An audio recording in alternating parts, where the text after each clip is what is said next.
3.750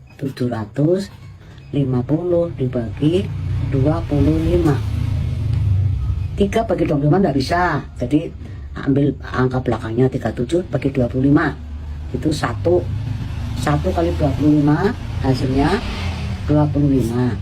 7 dikurangi 5 2, 3 kurangi 2 1. 12 dibagi 25 kan nggak bisa, turunin angka di belakangnya berarti 5.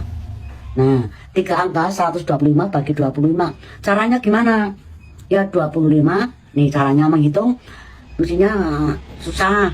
Caranya menghitung ya 25 kali 1 25, 25 kali 2 ya 50, 25 kali 3 75, selisihnya 25 kali 4 100, 25 kali 5 125. Terus sama kan 125 bagi 5 ini hasilnya 5. Kembalikan 5 kali 25 ya 125. Nah ini 0 maksudnya 0 yang ini naik di atas jadi 3.750 dibagi 25 sama dengan 150. Oke guys, silakan dicocokkan pakai dengan kalkulator. ya.